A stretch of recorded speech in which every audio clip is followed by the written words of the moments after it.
Podcast ini bisa disimak di kbrprime.id dan platform podcast lainnya.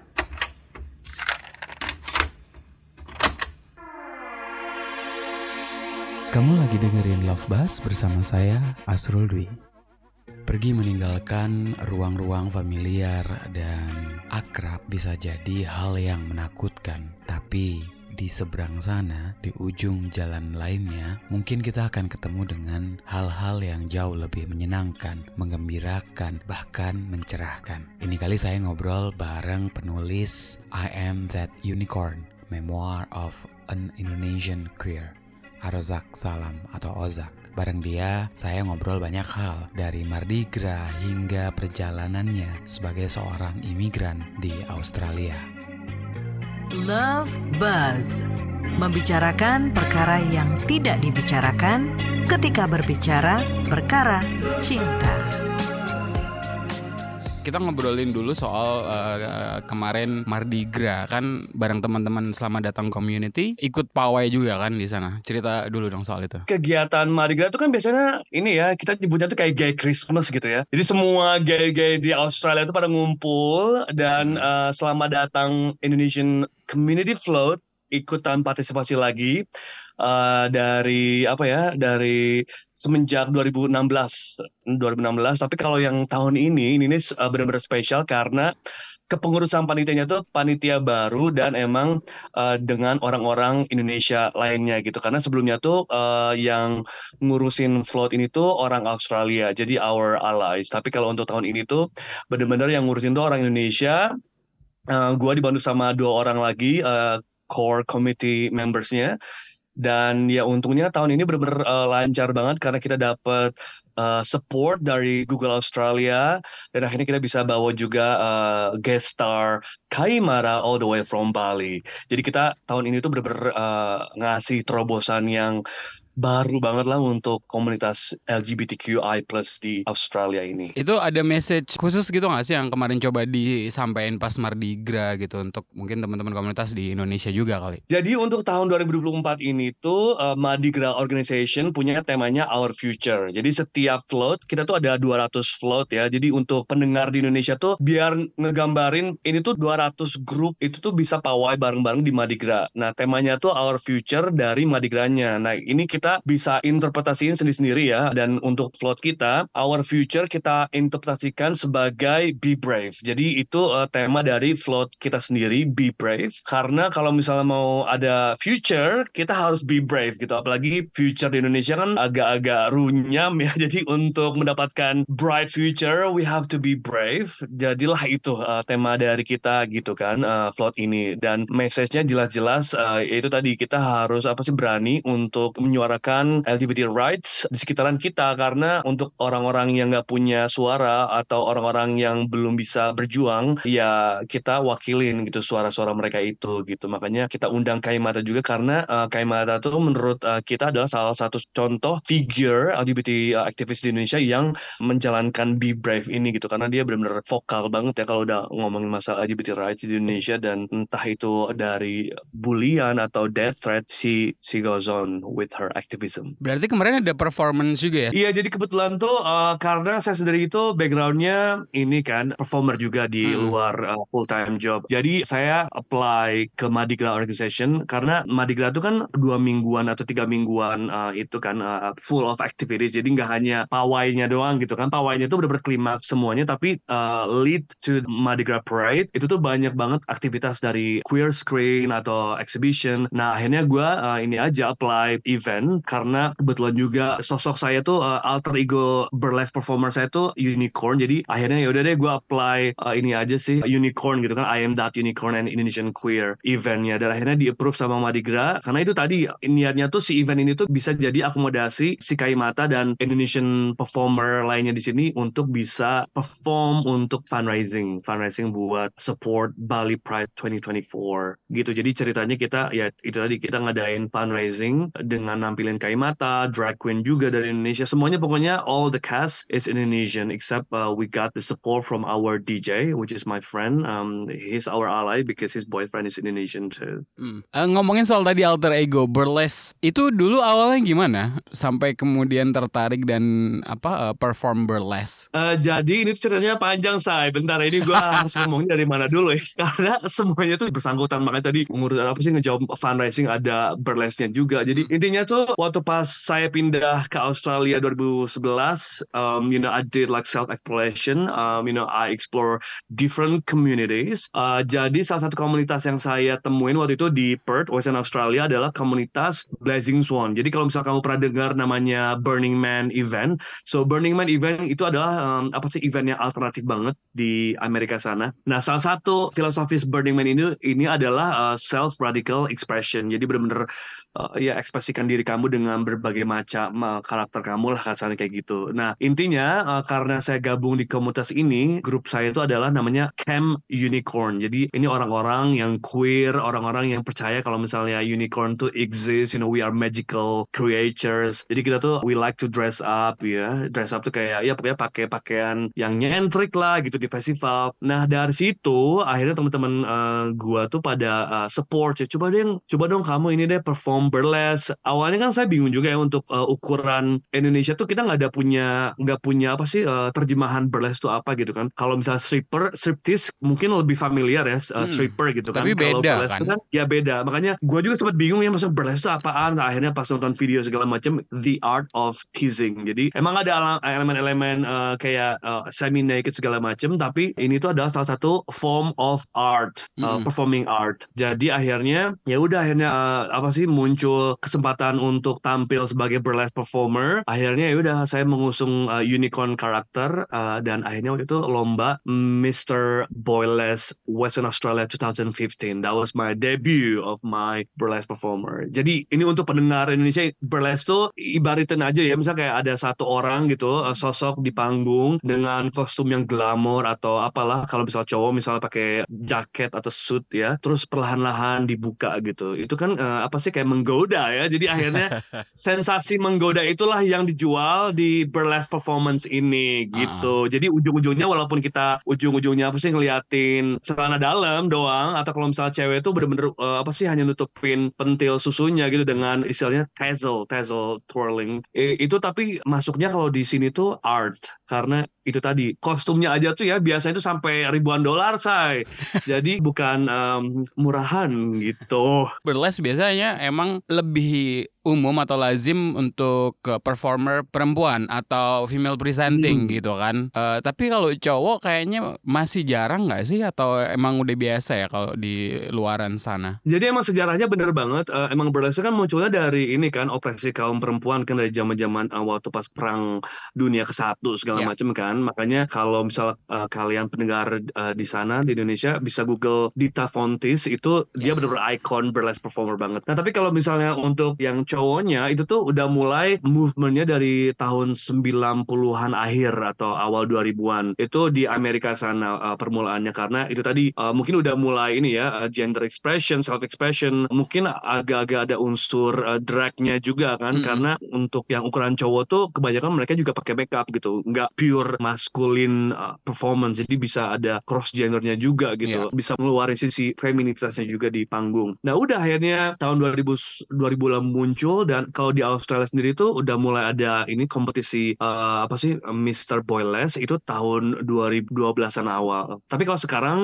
kalau di Australia sendiri ya udah digabung antara yang cewek sama yang cowok. Jadi kita instead of Mr. or Miss Burlesque, MX. Jadi semua gender nyatu. Berarti juga sering ini tampil reguler gitu juga nggak sih sekarang? Kalau sekarang sih nggak reguler ya, karena ada project kreatif yang baru. Sekarang saya lagi sibuk ini aja promo buku saya, memoir saya gitu. Jadi untuk kegiatan karya saya itu ini saya macam-macam gitu. Kalau yang si burlesque ini tuh ya waktu pas awal mulanya pas 2015-an sampai 2017-an gitu. Kalau sekarang paling kalau bisa perform burlesque lebih jatuhnya ke go-go dancing sih. Kan judul bukunya tuh memoir. Itu dulu berangkatnya dari ide kayak gimana sih untuk kemudian memutuskan buat nulis? Jadi buku ini tuh bukan ini untuk sekedar kontekstual pendengar di Indonesia. Jadi ini tuh itu bukan biografi ya. Kalau memoir itu kan bisa snippet pengalaman kehidupan dari apa sih window gap tertentu dari waktu tertentu gitu. Jadi memoir ini tuh saya ingin mengabadikan perjalanan imigrasi dari orang Indonesia ke Australia karena kan belum banyak banget ya first voice. Jadi kebanyakan tuh cerita-cerita yang didapetin di buku-buku sana segala macam itu adalah misalnya orang Australia yang pindah ke Bali atau eat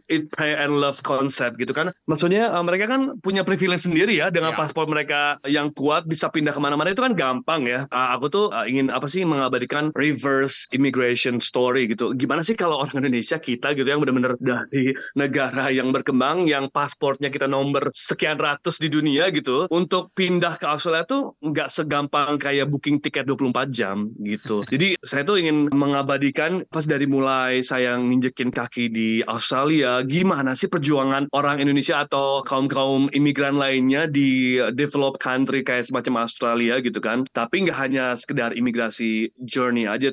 Saya juga apa sih benar-benar ngebahas masalah sexual orientation juga karena salah satu alasan kenapa saya pindah ke Australia itu adalah ingin reclaim myself untuk menjadi diri saya sendiri, mencari diri saya yang sebenarnya di luar dogma-dogma agama dan sosial norm di Indonesia. Tapi kenapa milih Australia gitu? Waktu itu tuh saya sempat mewakili Indonesia Provinsi Jawa Barat. Waktu itu ada program namanya Pertukaran Pemuda Antar Negara. Ini tuh kegiatan yang diorganize sama Kemenpora. Waktu itu saya kebagian jatahnya tuh Australian Indonesia Youth Exchange Program. Jadi pertukaran pemuda antar negara ini tuh kan banyak ya tujuan-tujuannya. Salah satunya tuh adalah Australia. Itu tuh kayak sistemnya tuh kayak apa ya? Sistem ini mau masuk UMPTN. Jadi kita diseleksi di provinsi masing-masing. Nanti kira-kira alumninya tuh apa sih benar-benar alumninya benar-benar apa sih observasi kita dan waktu itu alumninya tuh mikir oh ini kayak si gue ini cocoknya di Australia gitu. Jadi akhirnya dapat jatahnya ke Australia. Padahal waktu itu belum tahu tentang kehidupan Australia karena waktu itu mungkin untuk ukuran orang Indonesia kiblatnya tuh lebih ke ini ya Amerika lah, pokoknya yang Western culture tuh lebih Eropa lah gitu. Kayak jarang maksud ngomongin Australia. Kalau sekarang kan udah pada yang working holiday visa itu kan booming. Kalau dulu kan masih belum. Jadi akhirnya kenapa waktu itu pilih Australia itu karena exposure-nya tuh di situ. Terus akhirnya pas udah beres program kebetulan waktu itu ada visa khusus untuk lulusan ITB untuk jurusan engineering teknik dan akhirnya waktu itu saya ya udah deh apply aja coba-cobain gitu. Waktu itu hanya untuk 18 bulan doang begitu ceritanya. Awalnya kerja dulu gitu kan berarti di sana. Jadi waktu pas dapat visa ini tuh visanya tuh adalah visa temporary untuk pindah ke Australia tapi nggak ada jaminan untuk kerja. Jadi benar-benar kayak ini aja kayak working holiday visa kan yang dapat working holiday visa kan nggak dapat kerjaan langsung kan. Itu hanya kayak modal tiket untuk masuk ke Australia doang kan. Izin surat kayak perizinan untuk masuk ke negara Australianya. Jadi waktu pas pindah ke Australia dengan si visa itu yang untuk lulusan ITB ini hanya 18 bulan tuh hanya ini doang kayak izin masuk ke Australia aja. Bisa nantinya apa sih hanya untuk liburan doang atau kerja atau belajar itu bebas. Jadi waktu pas nyampe di Australia tuh emang bener-bener dari nol lagi kakak gitu ceritanya untuk mendapatkan tempat tinggal, mencari teman, mencari komunitas, mencari jati diri dan mencari kerjaan juga karena hidup di negara orang lain itu tuh nggak segemerlap apa yang mereka ini ya orang-orang di Indonesia pikirin gitu. Makanya di buku ini tuh saya tuh ingin ngasih realita kalau misalnya iya sih mungkin enak ya kalau misalnya kita foto-foto di lingkungan yang wow skyscraper segala macam tapi untuk tantangan imigran Indonesia sendiri itu sebenarnya banyak banget gitu dari racism terus juga ini kan racism di sekitar LGBT community juga segala macam gitu. Even in Australia gitu ya. Exactly, karena kan ini ya kita kan sebagai negara sebagai orang yang dari Indonesia kan kita juga punya ini kan kendala-kendala bahasa, kendala-kendala cultural juga gitu. Jadi nggak gampang gitu untuk berasimilasi dengan apa sih dengan komunitas di Australia ini gitu. Tapi dulu gimana ketika berproses pindah gitu? Di sisi lain kan menghadapi diskriminasi juga, rasism, tapi membiarkan diri untuk let loose, berekspresi berekspresi gitu. Kayak gimana itu waktu itu tarik-menariknya gitu? Jadi untuk berekspresi itu adalah salah satu tujuan saya pindah ke Australia tuh ingin mendapatkan jati diri yang bukan dari versi saya sebelumnya gitu. Maksudnya ini kan kayak pindah dari nol itu kan kayak kita memulai halaman baru gitu. Saya ingin kayak bener-bener unlearn, kayak riset ulang kayak pikiran kita tuh kan selama kita waktu pas di Indonesia gitu kan. Saya lahir dengan agama tertentu emang dari orang tua gitu. Saya lahir di Bandung, ya itu kan kayak emang udah dari sananya, maksudnya banyak nilai-nilai yang kita dapat tuh sebenarnya kan nilai-nilai turun-temurun dari orang tua, dari masyarakat sekitar kan. Tapi waktu itu saya benar-benar nanya sama diri saya sendiri gitu, maksudnya ini sebenarnya saya tuh siapa sih kalau bukan ada atribut dari nilai-nilai yang saya sekitar waktu pas lahir atau growing up gitu kan. Makanya waktu pas nyampe di Australia tuh salah satu bagian untuk menggali diri itu adalah berekspresi gitu. Makanya saya benar-benar ikutan komunitas itu dari komunitas hippie gitu yang benar-benar yang ada festival full moon gitu ya, kayak terang bulan, nari-nari. Terus ada komunitas backpacker juga, ada komunitas Australia Indonesia yang benar-benar kita kegiatannya di kedubes lah. Ada komunitas oil and gas, karena kan saya kerjaannya sebagai insinyur juga kan. Ada komunitas si Burning Man ini yang dengan unicorn segala macam. Jadi komunitas saya itu emang benar-benar salah satu bagian dari ekspresi. Ekspresi itu kan nggak hanya sekedar hura-hura ya, tapi kan ini ya, apa yang kita bisa challenge dari komunitas tertentu untuk pribadi kita gitu. Ini sebenarnya value ini tuh cocok nggak sih dengan kita gitu? Kan kita nggak tahu ya sebenarnya diri kita seperti apa kalau misalnya kita nggak terekspos dengan komunitas-komunitas yang aneh gitu kan. We know our boundaries if we know like what we don't want, kita nggak mungkin bangun tidur tahu tentang gua tahu siapa diri gua sendiri, nggak mungkin gitu. Lu bangun kayak tiba-tiba besok gitu, nggak mungkin. Lu tuh belajar mengenai diri sendiri tuh dari hal yang lu tuh nggak mau gitu. Kayak ini nggak cocok deh dengan gue, ini kayak bukan gue banget deh gitu. Gitu, jadi kayak trial and error gitulah. What did you find about yourself gitu ketika setelah menjalani proses-proses itu gitu? Dalamnya ini pertanyaannya. Mungkin jawabannya kemarin baru kepikiran. Dalamnya. Padahal nggak kepikiran bakal ditanya kayak ginian. Jadi ini balik lagi ke si unicorn tadi gitu kan. Unicorn tuh apa sih? Symbolize everything you want to be, Karena waktu pas saya tinggal di Australia gitu kan, banyak lah isu-isu yang you are Asian, kayak label-label gitu kan. Orang kayaknya seneng banget ya, Asian, naruh label gitu. You are Asian, you are too loud for an Asian, like because kadang kan kalau misalnya lagi saya di mana gitu kan, kayak terlalu heboh segala macam. Karena kan perspektif beberapa orang tuh, cowok Asia tuh yang kalem gitu kan, submissive, kaget mereka gitu ya. nemu yang orang gila kayak gue gitu kan. Jadi ketika ada label you are Asian, terus you are gay, you are Muslim boy but you eat pork, so people like label this and that di sana. Mereka tuh belum biasa. Gue refer mereka tuh ya mungkin orang-orang yang ketemu dengan gue di Australia tuh, mereka nggak paham dengan konsep intersectionality. Ketika identitas kamu bertentangan dengan identitas kamu yang lainnya, itu kan bingung ya, maksudnya kamu tuh sebenarnya ada di titik mana gitu kan. Nah makanya akhirnya ya udah deh, mending gue ngeliat diri gue sebagai unicorn aja gitu kan. You can be whatever version creatures you want to be, and you just call yourself a unicorn,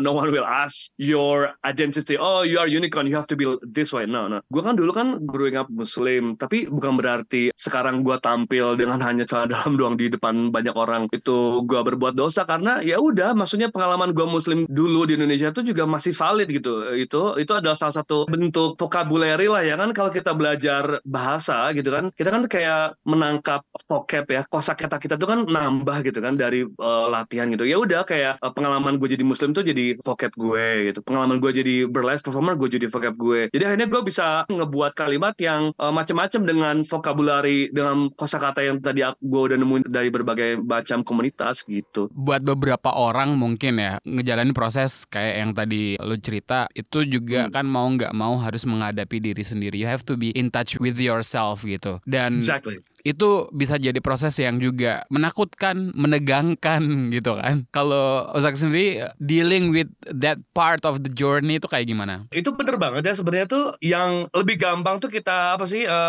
komentarin orang atau kita ngurusin orang lain, karena facing your own self is a nightmare. Karena lu tahu sendiri kebobrokan diri lu di balik layar tuh ya lu sendiri gitu. Makanya orang lebih cenderung looking outward rather than looking inward. Kalau gua sendiri dealingnya adalah hidup tuh kan pendek ya. Maksudnya kita tuh nggak punya versi kita lain loh selain hidup yang kita sekarang gitu. Kalau misalnya realisasi kontemplasi yang akhirnya gue udah dapet selama bertahun-tahun hidup di Australia tuh, ya udah, maksudnya orang lain tuh bisa aja ngediktein ya. Maksudnya, oh kamu harus jadi kayak gini, atau ekspektasi orang tua, atau ekspektasi lingkungan kamu. Tapi kalau misal kamu ngejalanin ekspektasi orang lain, di suatu saat di umur kamu yang udah 50, 60, atau di saat kamu mau mati 5 detik sebelum kematian itu tuh, gue ngebayanginnya maksudnya, are you happy with your life? Like what have you done with your life? Is this the life that you want to have? You know, gue ngebayang ini ya, maksudnya hal-hal yang dramatis gitu ya. Ketika ada hal-hal yang kayak gitu tuh, gue ingin bilang gila, oh you know like gue tuh happy banget gitu. I live my life gitu. Itu sih yang mantra gue ya, yang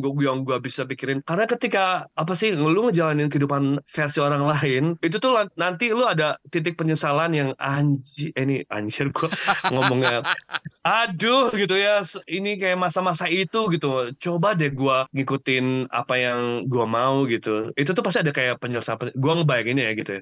Gitu. Jadi gue di linknya tuh adalah ya udah gitu. Ini tuh versi kehidupan gue. Gue mau mengalami realita yang versi gue sendiri gitu. Gue memilih choose my own adventure. Versi gue yang gue ingin mau. Kalau emang gue melakukan kesalahan, ya itu kan kesalahan gue gitu. Jadi akhirnya ya udah, gue nggak blame anyone else. Jadi ada versi inilah pembelajaran juga gitu. Berarti sekarang udah bahagia gitu ya. Are you happy now? Gini ya, kalau konsep kebahagiaan ini mulai pertanyaannya kayak ini ya, siaran tengah malam ya.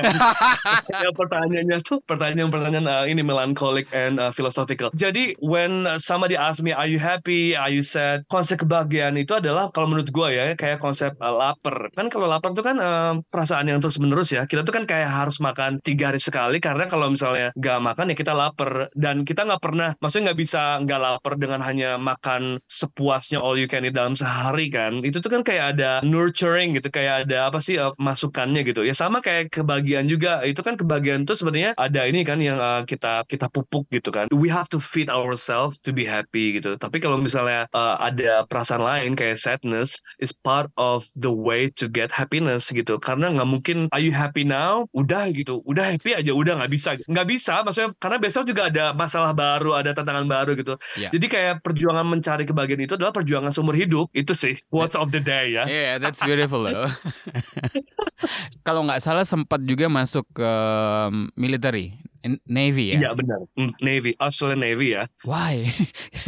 And how? Jadi ini kan ini salah satu bentuk ini juga salah satu bentuk eksplorasi dan statement juga sih. Jadi waktu pas gue balik dari London itu kan zaman-zaman pandemi kan. Tahun 2020 tuh gue sempat baca ada artikel di Indonesia, 15 army officer in Indonesia were terminated because they were suspected to be gay. Jadi diberhentikan karena suspect itu apa ya? Tercurigakan ya. Karena tercurigakan sebagai gay. Kok gue ngebacanya kok curiga aja tuh bisa dipecat ya gitu ya, maksudnya kayak sampai segitu nistanya gitu. Jadi kayak di Indonesia tuh sampai udah dicurigain aja tuh udah kategorinya tuh kayak udah gila mainnya, udah pecah-pecatan gitu. Akhirnya ini pemikiran kayak gini kan bukan pemikiran baru ya, karena kan tadi kan konteksnya saya udah pindah dari Indonesia ke Australia mulai dari nol, udah kayak wah udah bener-bener gali who I am. Jadi akhirnya waktu pas dapet stimulasi kayak gitu, mulai nih kayak ini kayak boleh nih pengalaman baru nih kita buat statement gitu. Akhirnya udah deh coba-cobain waktu itu apply jadi officer. Jadi officer tuh pangkatnya tinggi. Jadi kalau misalnya gue juga bingung ya, ini waktu itu sempat banyak yang nanya keluarga segala macam, itu ekuivalensi jabatan tuh gue bingung kalau di Indonesia itu bahasa Indonesianya apa ya. Pokoknya kalau di dunia barat di kayak Australian Navy itu tuh ada officer sama sailor. Jadi officer tuh yang pangkat tinggi. Intinya kenapa waktu itu apa sih gue cobain Australian Navy, karena ingin ngebuktiin gue aja yang cong gitu ya, yang bener-bener apa sih perform burlesque segala macam. Ini seleksinya aja, gue tuh udah bukaan kartu, karena kan nggak bisa ya kita diem-dieman, maksudnya I'm Ozak and I work as an engineer, that's it. No, they want to know everything about you. Ya pokoknya diverifikasi lah kehidupan kamu semuanya. Jadi ya udah gue buka-bukaan dari awal gitu. Gue burlesque performer, gue gay kan, secara tahun 2014 kan gue mewakili Indonesia di Mr. Gay World gitu kan. Jadi nama gue di Google aja tuh udah Mr. Gay gitu kan. Jadi gue ini kayak eksperimen, maksudnya dari awal tuh ini ya untuk kalian-kalian di Indonesia ya yang ngerasa militer itu tuh adalah hal yang ultimate gitu, kayak apa sih, hal yang wow gitu. Ini gue sebagai yang gay aja yang dari awal tuh gue udah buka-bukaan terus diterima, terus namanya seleksi pelatihan militer yang emang benar militer, yang benar-benar kita pakai senjata lah, yang bangun jam 5 pagi di gedor-gedor segala macam. Gue aja tuh bisa loh sebagai gay gitu, yang kalian ini sama orang-orang sana yang takutin banget gitu ya. Ya akhirnya gitu, abisnya gue bener-bener bisa masuk, bisa jadi officer, bisa ditunjuk jadi ketua angkatan, ngebawa identitas gue gitu yang sebagai gay ini loh, nih orang gay ini loh yang kalian takutin ini, gue juga bisa jadi militer. Jadi ya gue sih ini ya, I feel sorry karena gue juga sempat dengerin podcast episode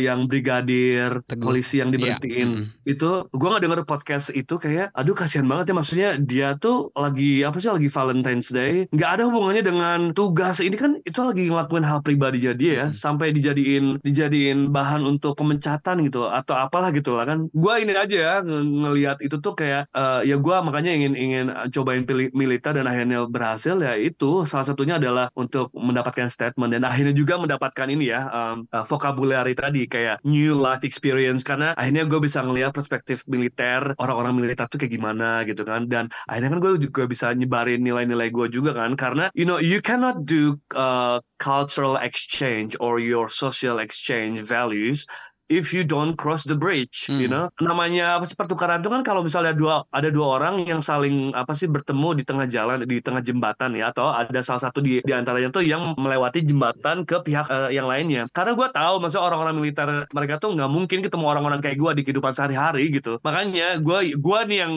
yang gue beranin aja nih gitu. Gue nekatin dengan modal nekat, dengan bawa diri gue yang kayak gimana gitu. Gue jadi diri gue sendiri aja, dan secara langsung mereka tuh kayak wow, you are my first gay friends, mereka yang pertama kalinya ke gay club tuh gara-gara gue yang bawa gitu-gitu. Bawa pengaruh buruk ya. Bawa pengaruh buruk, propaganda. Propaganda abis. Diskusi-diskusi kayak gimana yang terjadi kemudian di dalam militeri gitu, dalam ruang-ruang yang semacam itu kan, mungkin buat teman-teman gay atau queer yang lainnya kan itu agak serem gitu ya, deket-deket dengan mereka. Namanya queer community ya di sini ya, mereka kan bener-bener ideologinya tuh strict banget ya. Wah, orang-orang queer kan nggak get along, nggak ini banget dengan militer kan, karena pasti historically-nya kan kalau lebih ke polisi sih sebenarnya.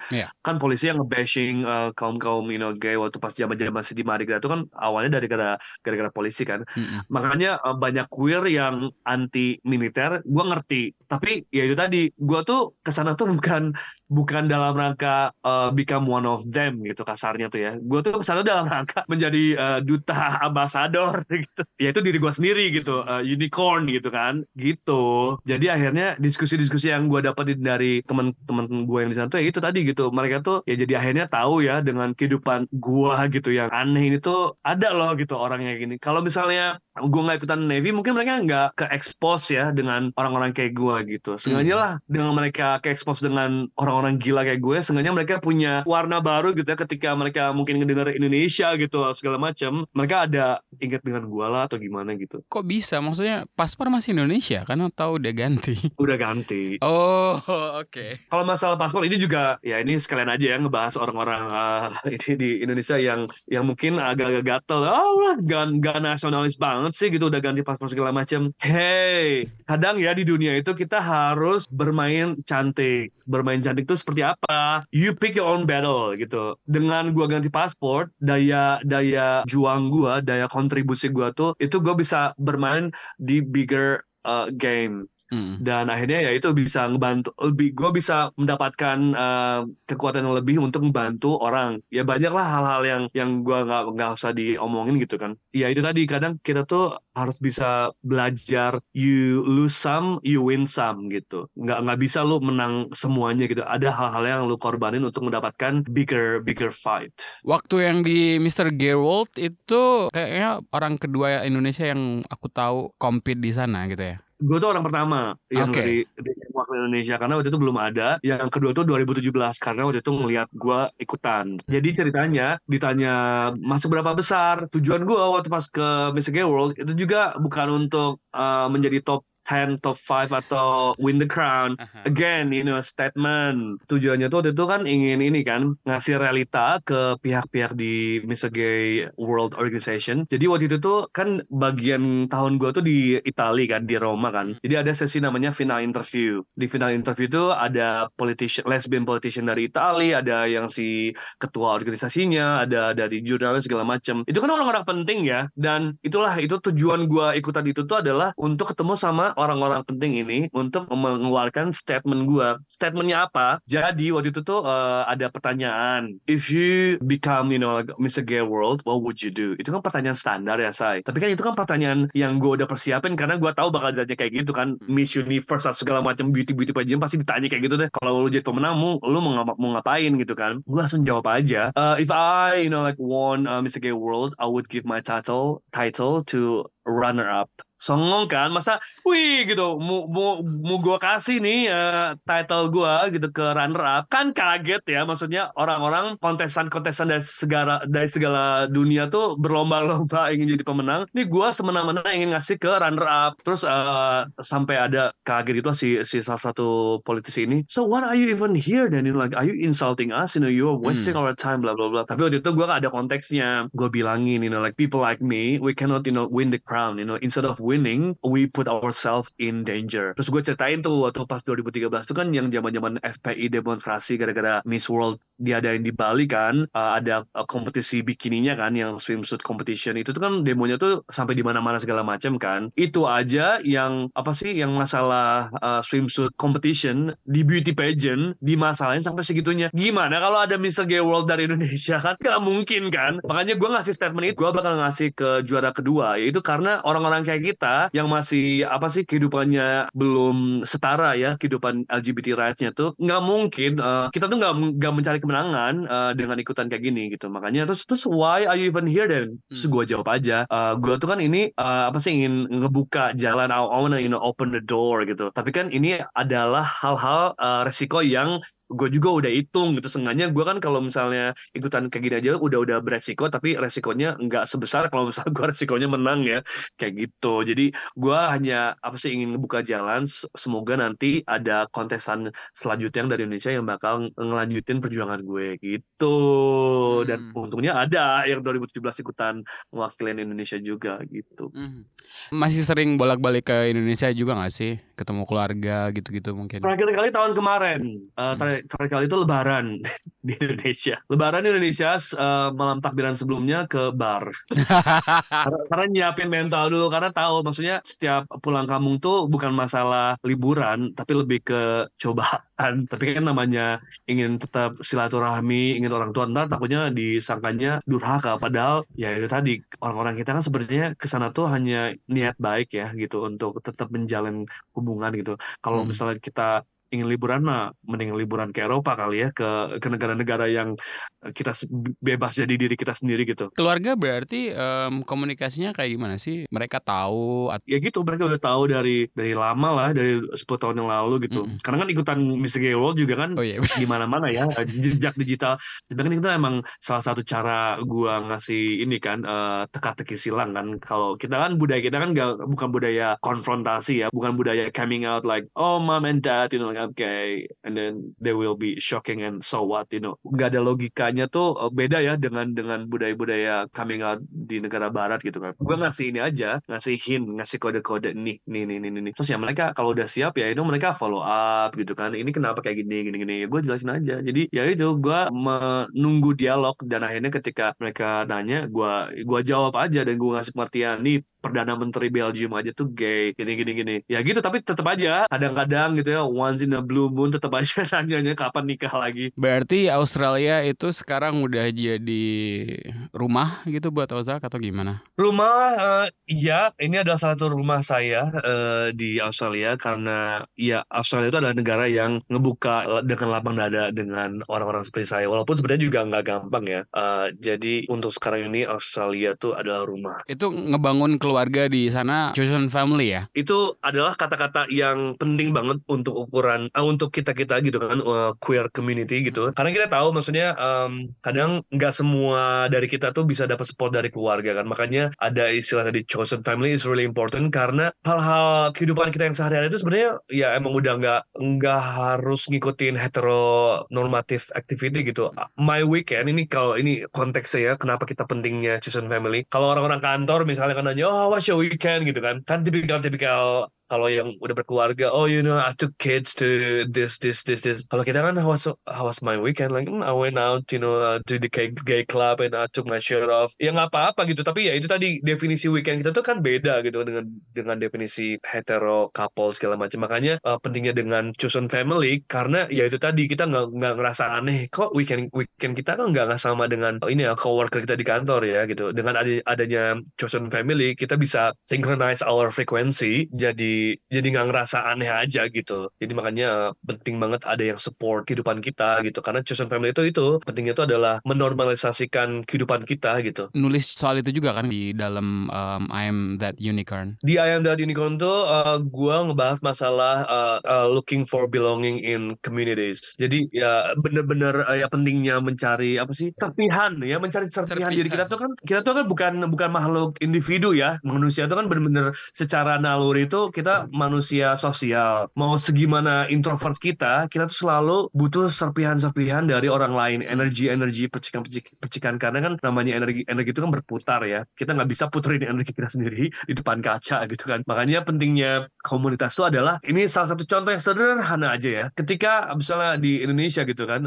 gue tuh yang questioning myself gitu, kok kayak gue aneh atau segala macam gitu kan. Ya emang karena gue bukan ada di lingkungan yang mensupport gue gitu. Lu bisa ada di lingkungan yang lu bisa ngerasa aneh, lu bisa ngerasa berdosa, lu bisa ngerasa terhina kalau emang lu ada di lingkungan yang ngebuat lu seperti itu gitu. Tapi ketika gue ganti lingkungan ke lingkungan yang lain gitu, yang malahan membuka lapangan dada, malahan mensupport gitu, malahan ngasih pupuk, malahan nggak mempertanyakan, itu malahan gue baru ngerasa pentingnya komunitas itu. Ya itu tadi, you can be a lost soul if you are in the wrong tribe, but if you find your own tribe, you will realize all this year you are imperfectly beautiful, something like that. Embracing ourselves gitu ya di antara komunitas, dan mereka juga embracing kita gitu ya. Exactly. Lingkungan kalian itu bisa memajukan kalian dan juga bisa membunuh kalian secara perlahan-lahan gitu. Kalau misalnya kalian ada di lingkungan yang selalu bilangin kalian tuh, oh you are sin, itu tuh bakal masuk ke pikiran kalian sendiri gitu. Jadi internalize homofobia juga kan kadang-kadang buat sebagian dari kita. Internalize homofobia itu kalau menurut gue itu dari trauma diri sendiri yang belum terpecahkan. Kalau misalnya kalian belum terima diri kalian sendiri dan kalian blaming yourself gitu, itu mungkin ada hal-hal itu ya yang kalau misalnya gue bisa bayangin ya, itu datangnya dari ya itu tadi, lu belum bisa nerima diri kalian sendiri, makanya kayak jadi malahan benci dengan versi kalian yang gay itu. Padahal kalau misalnya kalian udah nerima, ya udah ini adalah diri kalian yang emang udah ditakdirin ya. Untuk dekonstruksi pemikiran yang kayak gitu terlalu berat kata-katanya. Itu bahasa Indonesia tuh, dekonstruksi, unlearn. Yeah. Ya itu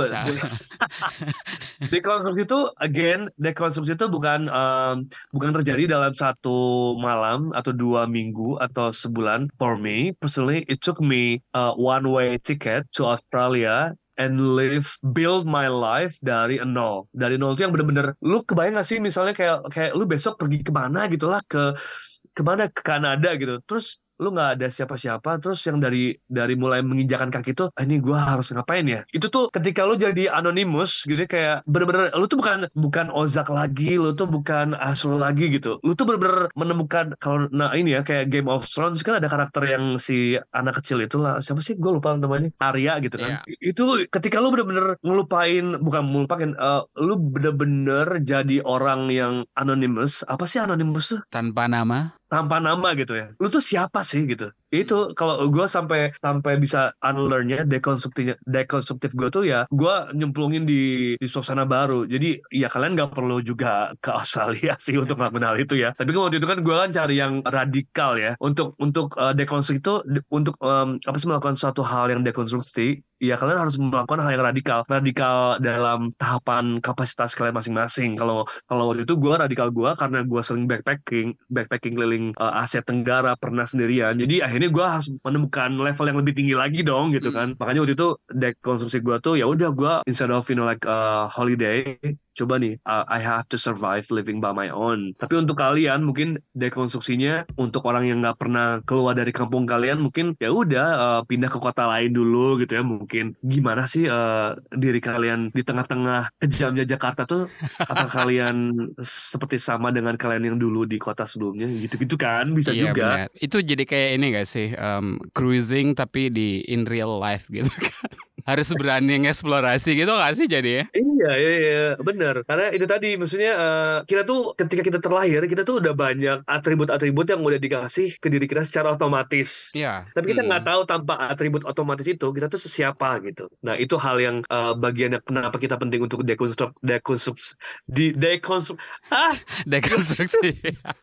dekonstruksi diri kita tuh itu tadi, untuk tahu kita tuh kayak gimana. Gue juga masih dalam proses terus belajar ya. Kadang kan proses invent diri kita tuh kan nggak berhenti di satu titik ya. Mencari jati diri itu tuh proses umur hidup gitu. Bukan proses yang absolut dan ada titik akhirnya. Jadi ya udah jalanin aja. Kalau menemukan cinta kayak gimana? Ada juga kan di dalam buku itu.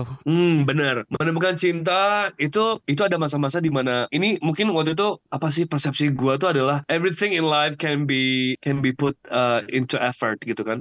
Waktu pas zaman-zaman gua nyari akomodasi kan gua put effort gitu kan. Gua tuh pas gua nyari kerjaan, gua tuh benar-benar door to door application. Itu benar-benar I put effort. Tapi ketika masalah cinta ya, the more I put effort to find it, gila, gue yang kayak investasi ini gue online lah segala macem gitu. Misalnya gue niatin ke gay club sendiri untuk hunting segala macem. This is the opposite actually. You know, when it comes to love, when you trying to find love, it's the opposite. The more you trying so hard to find love, the more love kind of like step back. Karena ada apa ya? Mungkin ini hukum yang berkebalikan ya dengan cinta ya. Karena cinta itu mungkin hal yang sangat fragile, sangat apa sih, fragile tuh sangat rapuh kali ya, sensitif gitu. Kayak ibaratnya apa ya, binatang yang semakin binatang dikejar tuh kan ada yang semakin lari. Binatang apa ya kayak gitu ya? Kebanyakan binatang kayaknya. Binatang liar ya. Itu mungkin cinta tuh adalah proses cinta tuh semakin dicari tuh semakin menjauh. Tapi ketika kita be present, ketika kita benar-benar apa sih, melihat dunia sekitar kita tuh saat ini gitu, tanpa ada aromatisasi segala macam, itu tuh datang dengan sendirinya gitu. Jadi gay atau bagian dari komunitas LGBT itu jadi satu proses yang lonely gitu ya, kesepian gitu. Jadi ada semacam kayak pressure juga kan untuk ketemu orang, menjalin hubungan kayak gitu. Kebanyakan itu juga terjadi ke Ozark juga berarti. Ada dua hal yang mungkin kita harus benar-benar buka-bukaan ya. Ada kesepian tuh kan bisa juga kesepian dari sisi emosi, ada juga kebutuhan fisik ya.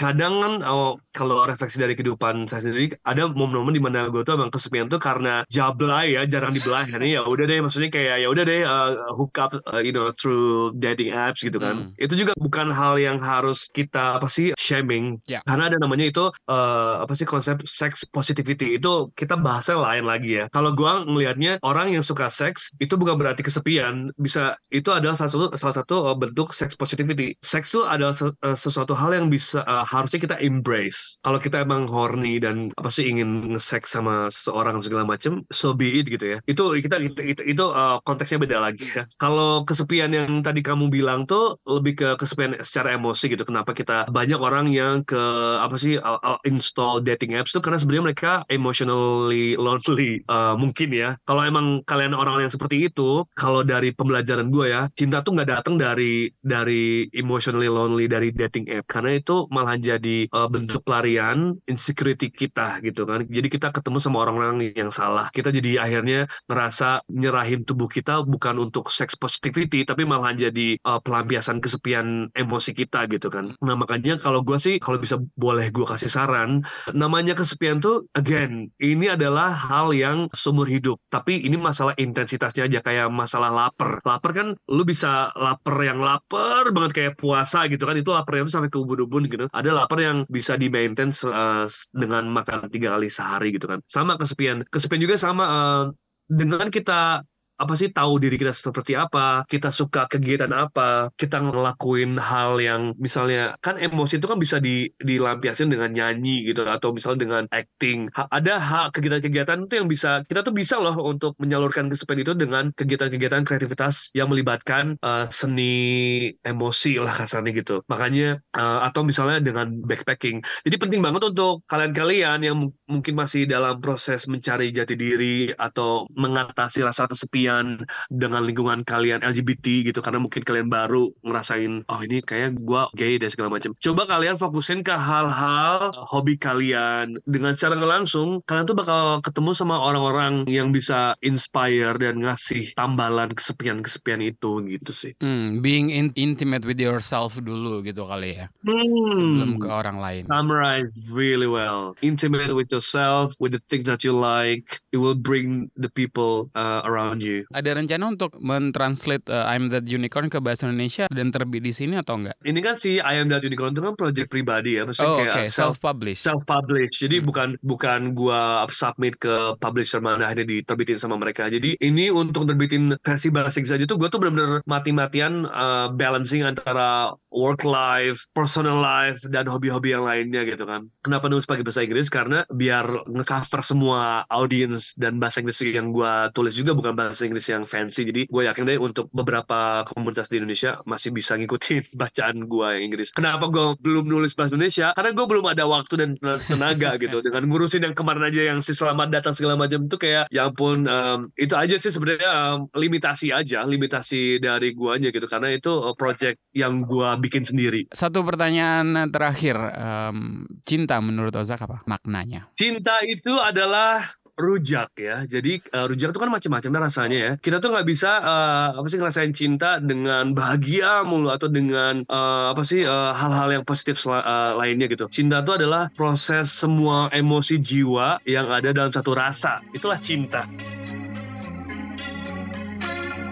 Pengalaman demi pengalaman dan nilai-nilai yang kita pelajari dari lahir atau sepanjang perjalanan kita sampai detik ini, kalau kata Ozak tadi, menambah vocabulary kita atau kosakata kita. Artinya itu juga jadi nilai tambah buat diri kita, bahwasanya sebagai manusia kita adalah satu runtutan kalimat yang panjang dan kompleks. Isinya kumpulan kosakata yang kita rekam dari perjalanan demi perjalanan itu.